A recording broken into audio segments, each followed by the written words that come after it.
Welcome to another episode of Optometry Profits Revealed. I'm your host, Peter Precht, and today we have a special guest. My guest today grew up in the optical world, 21 years alongside his mom, a certified optician, before he became the founder, of Premier Connect AI. He builds AI systems for optometry and optical practices, but his whole philosophy is human-led. Technology handles the busy work so professionals can get back to the patient in the chair. Please welcome Dimitri P. I don't even know how to pronounce your last name, Dimitri. How do I pronounce your last name while we're recording? As I always say, Peter, it's Dimitri P. The rest is Greek. But if my family was to ask, it's Dimitri Paniotou, and it's an absolute pleasure to be on and having a fantastic conversation for your audience to listen to if they're on a run, if they're in the car, or if they're watching us on YouTube. Thank you so much. Yeah, this is going to be very exciting. We have a pretty tight schedule. I want to go through a lot of questions, and there are things that I know we're not going to be able to dive deeply into. One of the things we're not going to be able to dive into, but we will certainly leave links to in all the comments, is your talk that you gave up in Canada. Absolutely. Talks about, there's no question that that's going to be very, very important to the future, how people, really quite frankly, how we all dissect AI, how it plugs in, what it's going to end up doing. So before we dive into the questions, just give me a real quick history on your mom, when she set up, what that meant to you. A couple things that jumped out to me was a front row seat to the administrative load. Speak a little bit about that before I dive into the questions. Absolutely. Yeah, it's a great starting point just because that's where I actually got introduced to this amazing industry of optical and professionals, all the way from lab work to optometrists to even ophthalmologists. And then, as my very biased and favorable position, is opticians, because in 2003, my mother was pregnant with me, and at the time she leaned into working predominantly with manufacturers in Northeast Indiana that had between 25 to 289 employees on site that required prescription safety eyewear. And now at the time, in that 96, 97, where that idea had flustered into her business as Alfred Optical, 6 years in, and in 2003, she flourished within GM, General Electric, and other large manufacturers that had an amazing blessing to be in the amazing Midwest, as everybody likes to say. And so traveling in person to provide that service was a lot easier for business owners and enterprise executives to see that administrative load of sending their clients to not only have to sit in the waiting room and get their prescriptions, but to actually wait for an optician to give them that expertise and that professional judgment outside of just going online, clicking a button, and hoping that they last 8 weeks longer than their pair did last year. Right.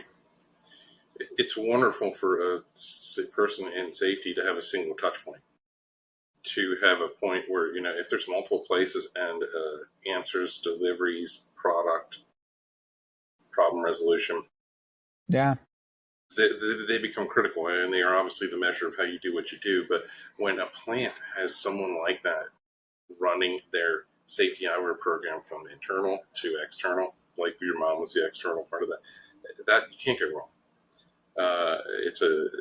It's a huge compliment. It's seamless. Sometimes plants and factories and even governments will pay more because it is seamless. In truth, once they are able to compare it, the cost versus the price sequentially means a total upside, mostly because their employees become trusted with an individual instead of whoever's available, which is oftentimes how they normally initiate those points of interaction and communication. Right. Well, let's dive into the first question. We sort of hit on this a little bit, but what did growing up alongside your mom, Joy, at Alfred Optical teach you that no business course could ever teach Oh my gosh. And I love that angle of analogy, because we all are so driven on working in the business that it's so hard to actually work on the business. And I want to say that that statement is what I was really able to resonate with. And a very fun fact is during my snow days in early elementary school, oftentimes instead of having school cancel and spending a predominantly standard average snow day, I would spend it in the optical practice. And so sitting next to her, seeing what communication looked like, and you? It was not a work only, day. yeah, it was a work day for me. I played Angry Birds for 8 hours, so I was happy. And you'll see the full story that I dive watched into. Edgers and tried not to hurt yourself Yeah, with a yeah, screwdriver. I smell a lot of different scents and a lot of questions that I didn't have the availability to ask until after 5. But what I really witnessed is a case for trusting advocacy. And what I mean by that is that you might have a customer that it's their 12th time seeing you, or it's their 5th touch point where they've came in browsing, but you make a meaningful purpose connection. And so even if it was a new customer coming in and getting a fit with her brand new prescription, what I really was showing, or what I was really witnessing, is what it really takes to just make sure that the small, personalized, trusting advocacy relied on the true meaning between a customer going back to you or them finding somebody else. Because especially 2015, it wasn't as different as we see today compared to maybe what we're seeing with innovative technology along predictive text and machine learning. And we'll dive into that definitely in a second. But I think Right. Yeah, definitely. the day to day really showed how much the small pieces of personalized connectivity between issue points, what exactly they had experienced before. Where in school at Indiana, I really witnessed more of a principles and a right and wrong. Rather, each conversation that I was able to witness on those snow days really showed to how much the advocacy core was all that really mattered, especially if it's somebody you're experienced with, they know you by name, they either call in and they don't book that day unless Joy is there. And that happened more than once. Hey, is Joy in Right. today? If that isn't, then they'd rather reschedule. And that shows Right. mass purpose instead of I'm here until 5 o'clock, which is oftentimes maybe that retail mindset. Oh, yeah. And so that is really what I really learned, and so many other lessons that I can go on and on about. An incredible experience. Well, there's basically, you're speaking to a code of ethic that really laid the foreground for your view of AI. Yeah. So that is kind of cool because that the story that's being told is the ethic that your mom instilled, being somebody who was willing to grab kits and build a business going on site to protect eyes. That's a different kind of work. It But is. to see that and to still do that and to still see the value there, not just for her, but well beyond that, carried into the practice, and then it ultimately in your face. So Yeah. you're able to build what you build based on that after the fact of living through that. AI can fix without changing who you are. I love that. You know, it's the truth, but I think it's also the biggest misconception that we deal with. It's Um, almost the biggest underlying message that is shown through the biggest source of noise, aka interest media. And you'll hear my content and throughout this podcast today that I don't really truly believe that it's social media here in 2026. Rather, you have a choice between your algorithms, but it's based on your interest stem. instead of your social circle compared to maybe 10 years ago. Well, break that down for us. Human-led AI as infrastructure. Yeah. Talk about how that relates to eye care. I think where it really started, I'm going to take you a little bit back into 2025, where I had witnessed a lot of these personal experiences where I was using it during schoolwork. And if you're a college student or if you're in high school out there, there's no hiding the fact that it's something that we are here living with instead of trying to live in opposition with. And if you feel that way, I really invite you to go back to as early as the 1930s, where we introduced the printing press, where the majority of the population of middle class, I would say, was writing, especially in early onset Europe, where we not only adopted a large mass of industrial revolution innovation, but after I had been in practice of these tools, I really dove in and tried to see where this related to a close circle of business ethics that I understood. I was at a pivot point. I had a year under my belt living in Austin, Texas, where I now call home. And I wanted to make sure that the circle I was involving myself with, commonly known as Alfred Optical, was able to show a resonation, an increase in revenue, Dimitri? ultimately, so that it was going to get him back in a minute. We will edit this out.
And you're back. Good deal. So we left. No, all good. Where we were digging into was kind of last year. And right. remind me the question again too. A question essentially was, that human-led piece. Exactly. Human-led AI as infrastructure. Break it down for us if you can, and what should it never touch? I like the way that you think that way. So yeah. talk to that. Like, what should AI never touch?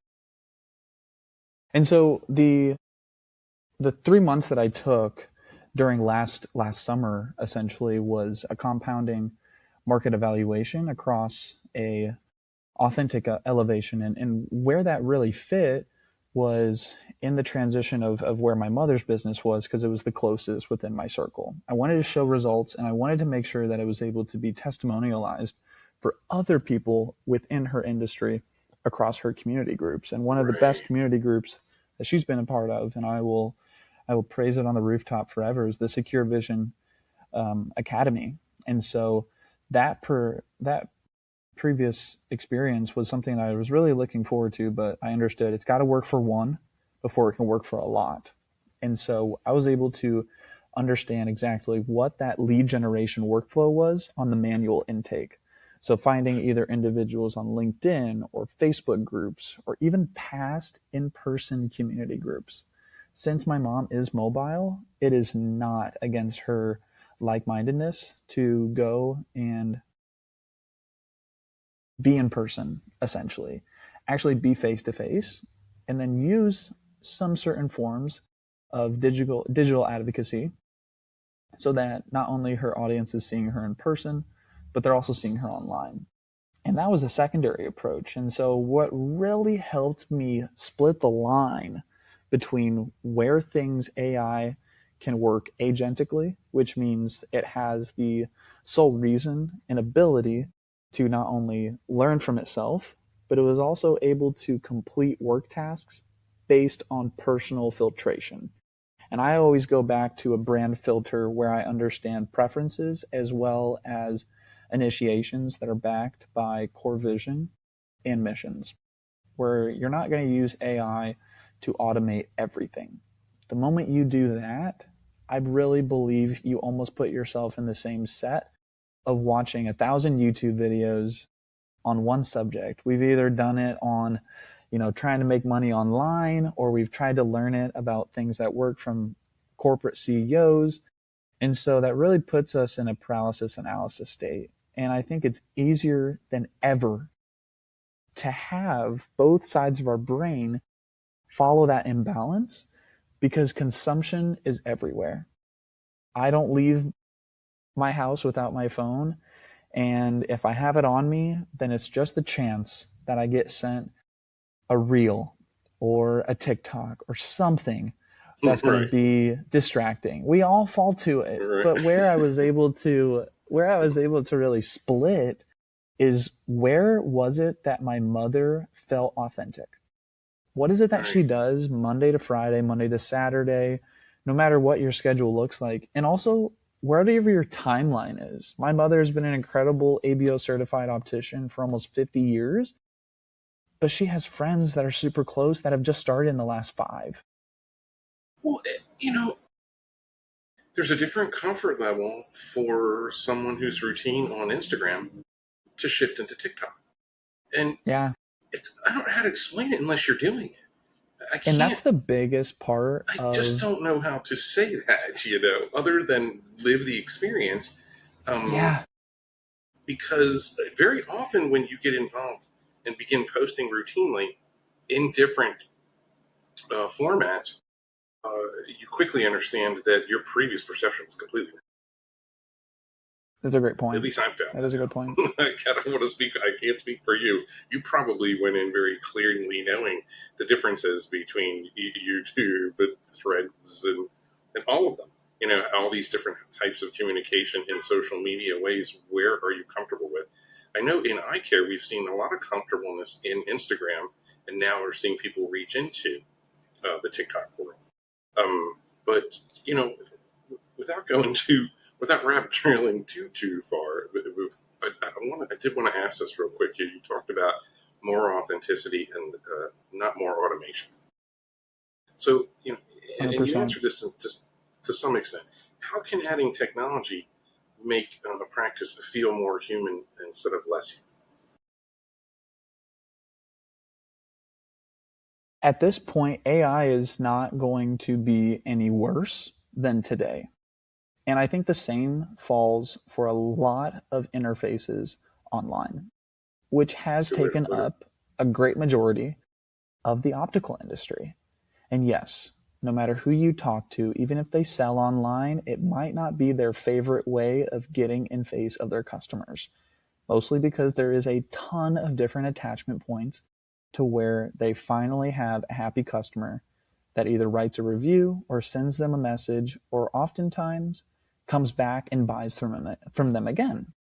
But it's hard for you to increase that measure of authenticity until you're able to clearly define why is it that you are so capable to offer something that so many other people also offer. There's tens of thousands of large body eyeglass worlds. And I could go on and on about all these different other enterprises.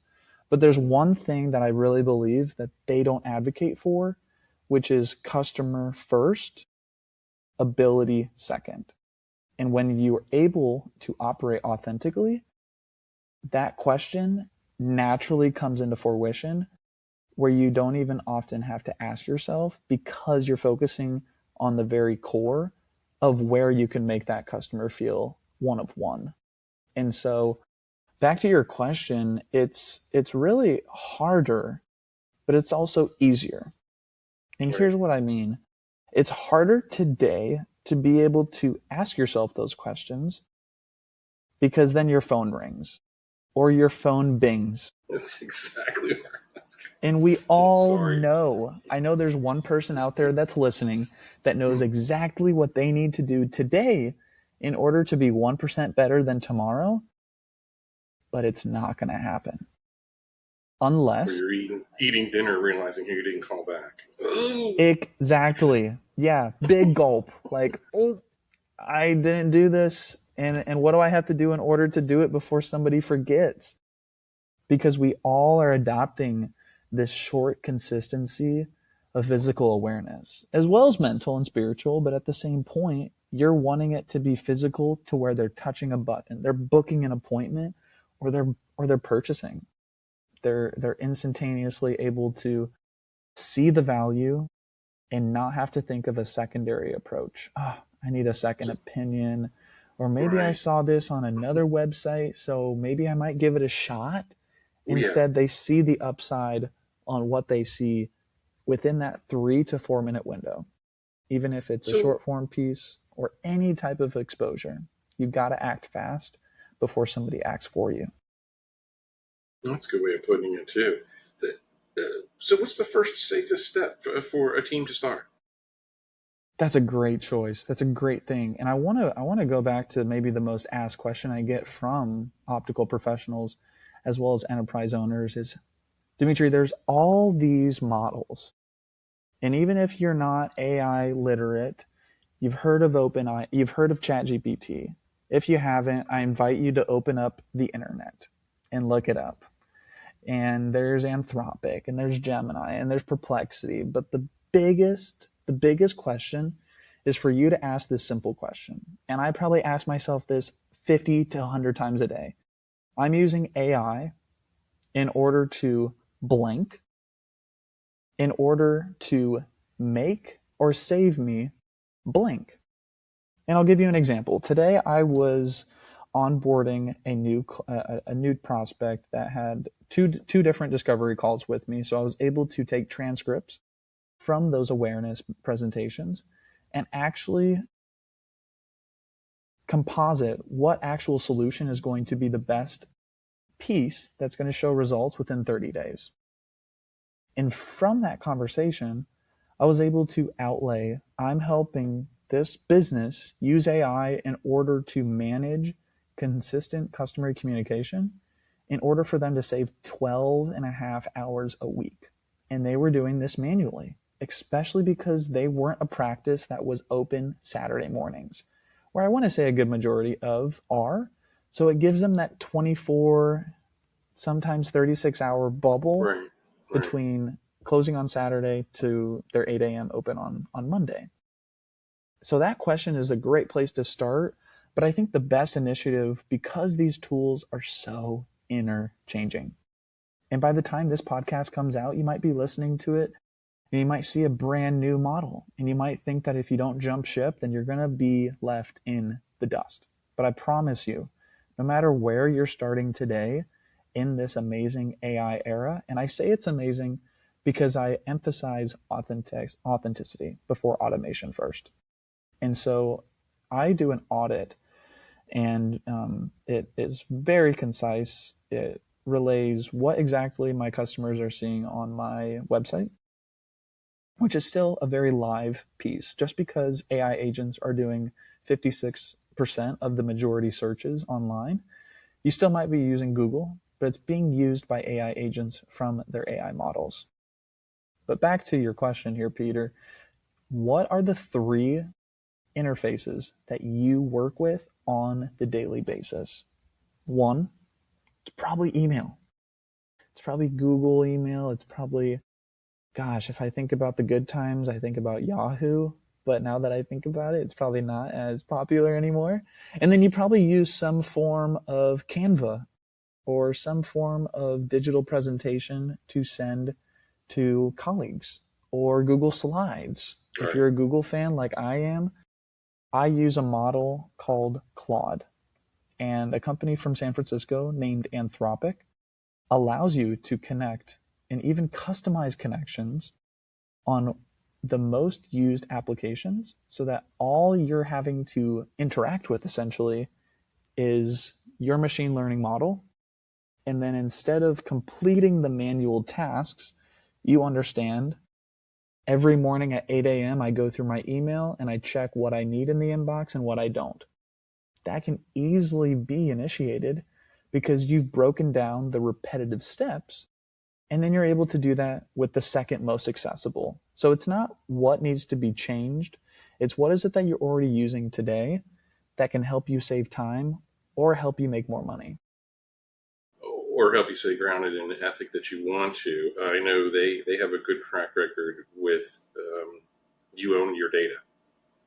I advocate for being able to own what you build and then to actually access the data. And I show no shame if you're a Gemini fan, if you're a Google, whatever, as long as you're able to track what you're using and your usage, then you're not being surprised on accelerated token usage.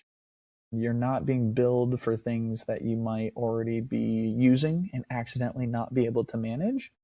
And so I use Anthropic a good 75 out of 100%, and then the other is probably dispersed between the other models. I try to make sure that I'm still diverse in as many as possible. Just as if you're a video game guy out there, you're still using PS5, but you also might have an Xbox because you have preferences. You're going to find aspects of that are better over here versus over there. And exactly. And it's too early. It's too early to be able to sit into one vehicle and ride the rest of this AI road. Rather, be able to alleviate and change out the tires depending on what type of surface or path or mission you're wanting to complete. Well, you talk a lot about consistency and patient communication. I know that that's a big one for the both of us. It's, we plug in anything, certainly at a website level, anything new, anything social media management related, that patient communication is huge. So what does that look like in real life? How does it show up in regards to retention? Where I see that most used in retention is the first point of touch. And what I mean by the first point of touch is where is it exactly that you're seeing a new individual come into interaction on what value you propose to their day-to-day. And so it's in my blood, essentially, no pun intended, to go back to the optical world of working with employers and employees that require prescription safeties, because they understand they either are mediocrely going through a pair that their employer gave them, but yet they're still slipping on the side of their face. Or possibly they come out and it's not even lunch and they have almost graveyard embeds on their nose because of their nose pieces. We all see it, and it's almost the scariest thing because it's like, who or what happened to you? Are you okay? And that's the most easy way for me to use Premier Connect OS system to offer that accessibility so that it's either being sent out to you on the internal communication, but then it can be used to actually bait and switch where exactly that hook is seen, either using ad retention or organic. And what I mean by organic is simply taking a photo and posting it organically, the same way that everyone's done on family vacations, but you're wanting to create that inclusion within the value, the product, or the service, essentially to where a customer has really no conspicuation or the availability to even think of a secondary option, because they understand if I don't use Alford, I'm going to have to go in, practice, and spend 3 to 4 hours to get what I need, and sometimes not even get paid for it because I had to leave the building. Which can easily turn into 5. Too true. 3 to 4 to 5, and it was a whole other day, and there goes Yeah, Saturday. 100%. Uh, so a lot of opticians and ODs, they quietly fear AI. You and I've talked about this. We know, AI is coming for my jobs. So what do you tell them? Where is that fear correct, and where is it flat wrong? I think it's right in one belief, and it's the fact that if your tasks are your job, then it is very easy for you to see how AI can operate those same tasks unless you see the upside of human connective authenticity, where they see the vibrant life and they understand how passionate you are to work with them as a first case customer, a 10th, a 20, or a 50th. They see that impactful experience. And so where I really lean towards having these AI models accelerate in available access, but then also on how they can easily communicate with themselves, without diving down in too much of a nerd path. There's a ton of agentic tools that can quite literally build what used to take a 5 to 15 senior development engineering team. And I get asked, Dimitri, if it's not me adapting right now, what is it that's going to be in my future?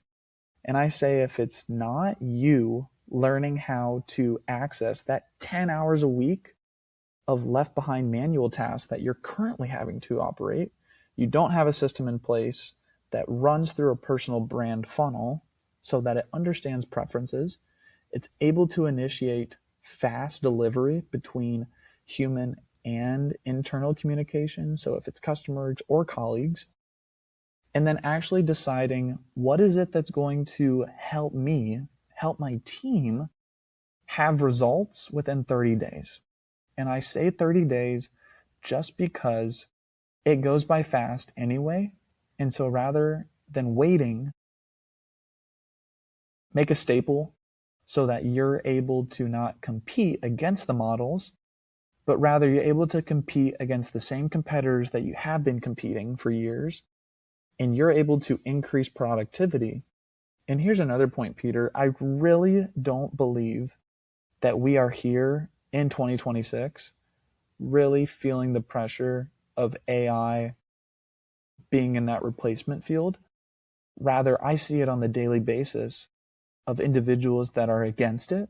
They feel like it's unethical just because they grew up in the yellow pages, and so they're used to very contemporary elements of exposing their business or growing it and whatever.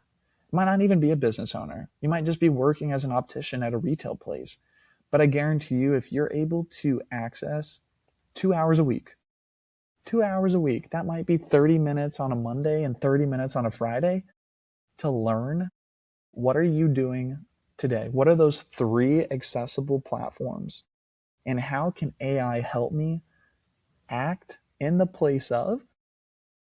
But in reality, it's not requiring my authentic experience, where I'm not having to include personal judgment, but rather I can decide how is this still benefiting my customers, but it doesn't require me to be 2 hands on the wheel, essentially. Well, and like you're saying, to expand, to go down that road a little bit further, Yes. It's non-judgmental advice. That's a great point, too. I like that. In all full disclosure, when I'm editing, um, I read some stuff that, yuck. Oh, you think Right? that of me? What the heck? I do that, and I do, and I'm not going to. And here's the thing: when I hear it from a box, it's a little bit easier for me to change my course and my direction. In a professional environment where you're recording and interviewing, how that translates face to face with the nuance of a human that isn't part of that dynamic as you're an optician, that's the craft and the art. That's where the skill becomes unique. Yeah. That's where the sequence of how you're going to remedy what you're tackling can change.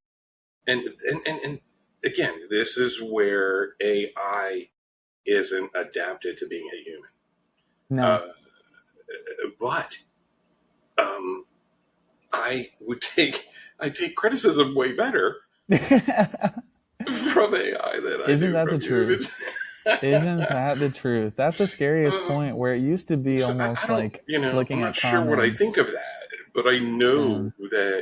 I know very strongly we hold deeply to a core belief of human integrity, artistic contribution to the craft of being an optician. It is not merely a career, it is not merely an industry. We are the skill that brings it all together on the face or in the eye. Contact lenses, eyewear, massive dimension of human life. So the impact there at a one-on-one level isn't going to ever be replaced in my mind. So I can see that, And but here's even a but there, thought too that I go back and forth with, is the more that we access technology and that innovative AI space, and as I say it, it's more predictive text. Even the more that it grows from ANI, and just a brief overcap, if you haven't gone to my YouTube channel, AI Superman, also known as Premiere Connect AI, I dive into this very, very narrowly, where we're very used to ANI, which is artificial nano intelligence. You supply AI oftentimes on the chat interface on a specific task. Hey, Chatty, I'm writing an email to a great colleague of mine, and I want to initiate ABC based on following the same principles from the top 3 experts. We're now in an indulgent era where AGI has been more of a commoditized access, where it's artificial generative intelligence. And so where we're able to fall in that predominant piece, I truly believe is almost a rise over run method. And so the more that we're able to accelerate with innovative access through AI models, I really believe that this bottom access is more drawn to that analog sense, where in-person events, actual in-person connectivity is going to be such a high, narrow quality that people will drive from city to city. Texas is a yeah, great example, where if you live right. anywhere outside of Austin, San Antonio, Dallas, or Houston, you're used to driving about 2 hours just to go somewhere for the day. And it's brutal, especially if you're in the East Coast. You could drive 30 minutes and you're in Baltimore. Well, An hour or so, two but hours. you're right on. You're right. But you bring a really good point. All the cities are a few hours apart, as opposed to if you're rural, you're while some sense of that's true. I mean, let's face it. Yeah, It's that the triangle, the San Antonio, Austin, Dallas. That's huge, isn't it? I mean, aren't they? They're several hours apart, right? All of them, like or from here, because it's almost that midway and point. Houston's About, even further away from all of them. It's way down yeah, yeah, that's kind of the triangle, like there. Houston, Right. San Antonio, That's the triangle. Austin. Yeah. And That's so about like Austin's about an hour and a half, 2 hour, maybe an hour and a half away from San Antonio, about 3 hours away from Dallas and Houston. so. Let's dive back into this quickly, and I'm going to talk about the friction because to me My that's probably the favorite. most relatable grind, for lack of better terms. I mean, that actually kind of speaks to it. But in Yeah. hours and dollars, when a practice reduces operational friction, what does that actually free up for the owner and the team? What does that look like? And I know you've got some case work that you've been doing actively. So Yeah. if you want to talk, or if you can talk a little bit about that, that'd be great. But speak about what I just said, because that's where the butter meets the biscuit, baby. Let's It talk sure about it. is, Peter. And as I've had in conversations with you, clients here in Austin and Texas, as well as in Canada, as my past speeches have origined from those areas, have been very blessed to have across the board different pieces and accessibilities throughout both of those community settings, as we're very used to here in the States operating with our favorite HIPAA compliance, whereas in Canada they don't get to have as much fun with that. I'll leave it at that point. But what it does offer is for me to actually see maybe what is the biggest element of friction within every, on the average. And what I'm seeing through the average this year is the ability to focus on answering the bigger questions. Not what is it, the 5-year goal or the 10-year? Is there any form of KPIs that I want to reach at the end? None of that. The biggest element is where is it exactly you're wanting to move individually? And then where are you wanting to incorporate or embellish your team? And even if it is you, a co-founder, an AI, that might be your team. Or you might have a family-run business. Or if you're a solopreneur out there and you're a mobile optician, one, join the Secure Vision Academy because it's 1,000% better to be within a community of like-minded Helen individuals. builds great routes. She connects the dots. 1,000%. Yeah. 1,000%. Yeah. And there's not a better individual that you or I would ever advocate for. Right. But I'll speak for myself where I think the biggest element of where optical professionals are able to see that alleviation, almost that de-stress of them having to work in the business, I see them being able to work on the business, where they're able to outwardly go into outreach events that can open up new opportunities, where before they were in the office until 8 p.m. or they transitioned from 5 p.m. to 9 p.m. in the lab. And I've worked across the board with clients here in Austin that have several different locations, and individuals that are solopreneurs that even do the lab themselves at home. And even on those two worlds, they're in the same position of, do I need to learn this and go through the mistakes or this learning curve, or do I need to gain trust with an individual that's not going to overprice me? And essentially that's where I fall in that perfect piece, because it's also interchanging. Even if you were today, after you listen to this podcast, thinking, I want to use the resources and try this on my own. And I really invite you all to do that, because without understanding what it actually takes, it's hard for me to explain it to you just over this podcast. But if there was one point I would share with anybody across the scope of, I'm new to AI, or I've been working on it for the last 2 years, but yet I'm not seeing the results I want, be able to have a community somewhere that you're able to trust the infrastructure and the news and information, where it's not just you reading Reddit or X. It's really hard not to, mostly because it's that short form dopamine stem, but it also relays on what you can truly trust and the effort for you to deploy it across your trusted audience, aka your past customers or your new network groups. And so that's where I'm really seeing the biggest point for business owners in the optical world to truly decrease that friction of alleviating manual tasks that's oftentimes taking them at least 10 to 20 to sometimes even 30 hours a week. Right. And to reshape the time, the hours, and recraft what you can do, what you can contribute, how you can create.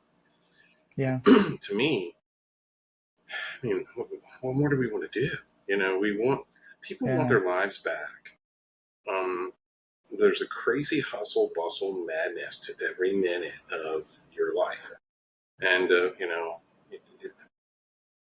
the concept of AI being your own little personal slave is kind of ridiculous, but is it? So there's ways to think about what to plug in and how it can plug in. I want to hit this real quick before we end. You mentioned the idea of work with me for a month. No agreements in place, so that we can look at what you're doing, so that I know how to actively advise you. And I think that is an incredibly friendly approach. It's not because I think some of the fear is to purchase a technology that isn't applicable or supported by your team. But you don't want your team dictating what you're going to do either. You want their input. You want to craft answers to their difficulties. But ultimately, it's about running the practice the way the owner sees fit. And that is the connect that I think that we're building. We still need to establish those, and how it's still difficult for people to understand how, like, frame kit can have a deposit paid and then someone's frame styling from their coffee table. That's hard to get your head around. That's and huge. Ironically, the safety world grips it really, really well from a lunchroom. Yeah. But optometry is just now understanding that that's a valuable asset to be able to sell a pair at 11 p.m. on Friday night or 4 p.m. on Friday or Sunday afternoon.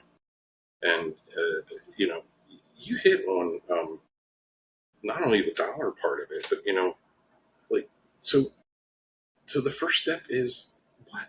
So what is the first step? And Premier Connect AI's information will be, in the notes of this interview for sure. But what's the easiest step? Is there a quick 1, 2, 3 that a practice can search for you, submit an inquiry, and be in touch with you quite quickly, Dimitri?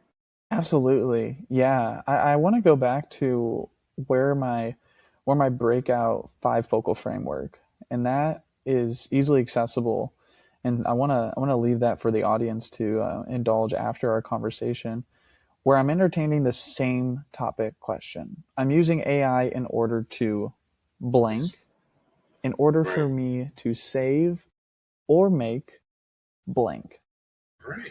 And without going too deep into that point, I really initiate a self-system audit. Not only where your time goes from 8 to 5, but what is it that your systems are doing when you leave the office?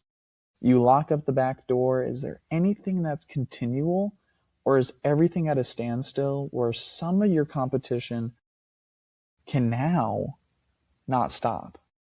And that shows mass magnitude really in an era that never leaves online. We experienced 6 years ago an absolute blow up of social exposure and culture experience, to where now it's not even a point of differentiation. It's almost the most common, accessible infiltration of business to consumer. And so the best way to firstly find me is on LinkedIn. I advocate a ton of useful content across different AI models, across different infrastructure that's used. Mm-hmm. So find me on LinkedIn at Dimitri Paniotu, as well as in the show notes. And then follow my YouTube, AI Superman, attached to my Premier Connect AI account.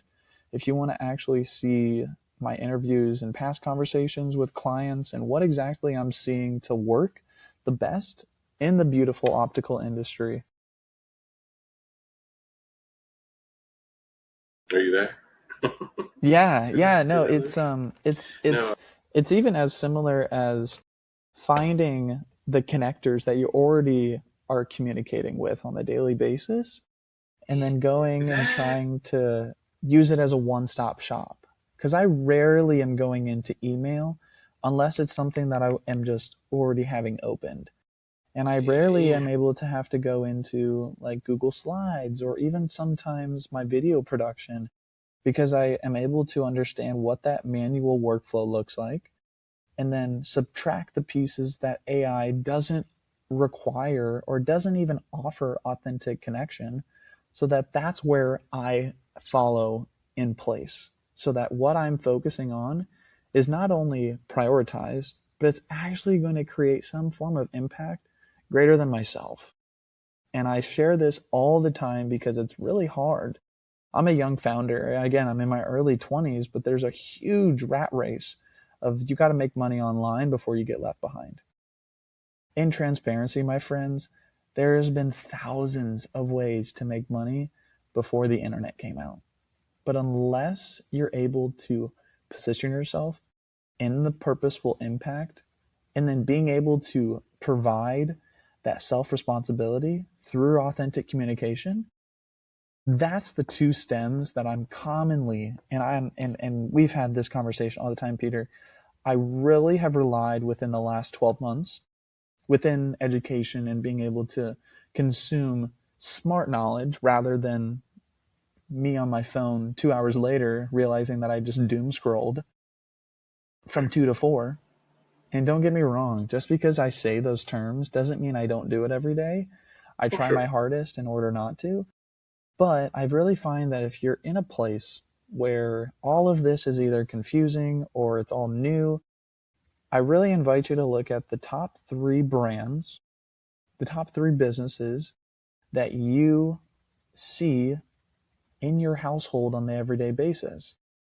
For example, I'm seeing an iPhone, I'm seeing a Hydro Flask water bottle, and I'm seeing an Eddie Bauer bag.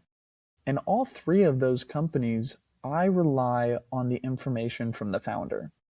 Not only because myself, I advocate for the founder mindset, but it's easier for me to actually see what points of friction, when, not if, was able to be pivoted or adapted within the Hydro Flask and the founder, or the founder of Apple, or the founder of an outdoor retail space, because I understand as a founder, especially in an era that has never been initiated by past experienced founders, that those 3 ways, and the third is being able to learn from those experts that were able to prevail through those points of adversity. Either they're fighting to be in rooms that they don't belong in, and personally, that's my favorite. And sometimes my most favorite question is, why is it that you chose to move to Austin? And it was really because there was such a point of maybe outward exposure or outward story where I'm looking on Instagram and I'm seeing all these crazy Austin-like places, but it really was where I found it to be young professional individuals that had admiration as well as ambition, I should say, to be in rooms with founders like Michael Dell. Dell headquarters is here, as well as Tesla and Samsung. And so that is really what drew me to move 1,200 miles. And not only that, to prioritize the daily habits that enables me to have that self-reliability, so that I'm advocating on how optical professionals today can even navigate all of this AI noise. And a lot of it is because what is going to get 100,000 likes on Instagram might not get you $100,000 by the end of the year if you adopt it. And I'm at the fault of it too, where I save different, resources, or I save different videos as well from AI founders or like AI agencies. I don't have an agency. I mainly prioritize in webinar education, as well as one-on-one consultations. Right. But it's the biggest point where there is not the best way to do this as of today. But if you wait, you will fall yourself into the bubble of wishing or hoping that there was a point that you were able to increase that personalization within your business. I agree. I think that being able to stress the importance of where the human connect takes place and have control over that, where are the human to human, the face to face relationships very, very strong in the existing ophthalmic dispensing system, and what are the risks to disrupt that in a negative and a positive way, depending on your goal. There's wonderful opportunities for an optician to open a door by themselves today. That wasn't really true 30 years ago. No, it wasn't. We were heading down an ugly, insurance-filled road. Now, in the right setting, in the right boutique, and I've changed my mind on that completely. But the reality is that with the tools that you offer and the abilities to have a life and manage a life, it can actually be done. it can actually be done. I don't necessarily recommend a solo thing, a solopreneur thing. That's very, very difficult. But It uh, is. It's almost like biting glass, which is not at all yeah, appetizing. well, and very often the better setting for something like that is the mobile optician, is the optician that is out on the road, and so that they're not stuck there by themselves all day, and Yeah. looking at water kind of thing. But as we wrap this up, I just want to hit on this real quick. I think it was amazing how your mom instilled, a certain set of ethic that you have been able to roll into how you deploy AI, and then secondly, the idea of, okay, you don't know where to start. Well, here's how you start, and you're showing people a non-threatening way to start, so that you're immediately 30 days later looking at numbers. That, I think, is brilliant. I think it's not scary. It takes the fear out of it. It hands the tools to the owner, to your partner. At the end of the day, Yeah. Dimitri, you're building a partnership that's introducing systems that improve what they do and show where they're weak. Um, you know, like I talked about earlier, that's showing where you're weak. Hey, I'd much rather hear it from somebody I don't know, who I view as a bot. But the truths are very real. So take the medicine in the proper way and deploy it in a way that suits you personally. I think that's the most exciting thing, and being able to get a grip on that. I would encourage everyone to watch your entire speech that you gave up in Canada, because you at the beginning you spend a fair amount of time building the personal connection story and explaining how you got where you are, but you quickly go through those 5 pillars, and they're highly relatable to any independent practice optician or optometric or ophthalmology for that matter too. So thank you so much for this. I really appreciate this. I know we've been trying to connect to do it for several rounds now. I think it's wonderful to be able to finally talk with you about this, and I think we're going to be talking again, because we could do an Absolutely. entire interview about just specific topics that we just barely touched on today. So Absolutely. And if you're out there listening and you've used these tools, you've been balancing out, your 9 to 5, and you've been trying to do this after 5 o'clock, you might have kids, you might be similar in my pinpoint where you're done with academic standard learning, and you're trying to navigate not only employment, but at the same point, some form of adaptation to where you're able to impact greater than yourself. And it's very, um, almost retrospective for me to say that, mostly in the endeavor because of what I was taught. And I will never be able to thank my mother enough, and ever pay her back, truly because what she learned there was exactly what my step grandfather, my grandfather, essentially, he raised my mother and her 5 siblings. And just this past weekend, I had never actually met First Lieutenant Philip Burns, but I was in Washington D.C.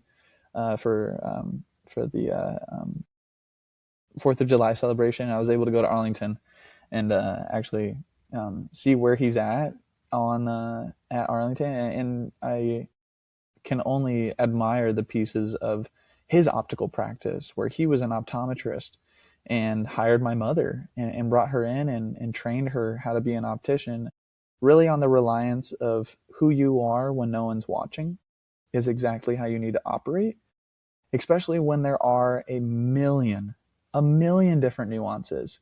And those nuances that he was able to experience was maybe more of a mass survival, maybe more of a mass survival instinct as a business owner, where we're now trying to just survive the ability for us to access the consumer avenue, where we know where they live, we know where they oftentimes spend hours on days, right, right. but where can we still impact the actual authentic value? And it's really, once you can answer the standardized system prompt question of, I'm using AI in order to blank, simply define it.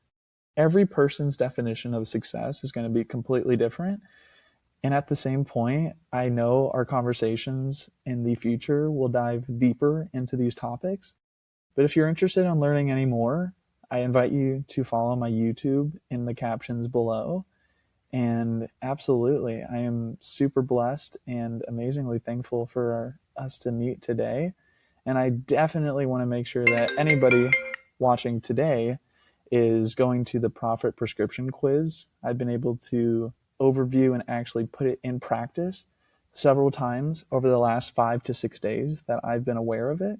And it has shown magnitudes of a total difference between blank awareness and having some unknown transparency to where you're actually illustrating proof in practice instead of diving in and being 6 hours deep into some YouTube tutorial. So definitely go into those two pieces if you haven't already. There's some things people are interested in, some things that are not. And that's the best thing about that quiz. It helps segregate it out. It helps us sift through the weeds because you don't need to be talked to about something that you're not interested in. And again, plugging in with, Premier Connect AI so that 30 days later you have data to analyze properly. That's very exciting. Right. And it makes all the sense in the world. So thank you so much for this. Thank you, everyone. This has been another episode of Optometry Profits Revealed. I'm your host, Peter Precht. We'll see you next episode. Thank you so much. Thank you.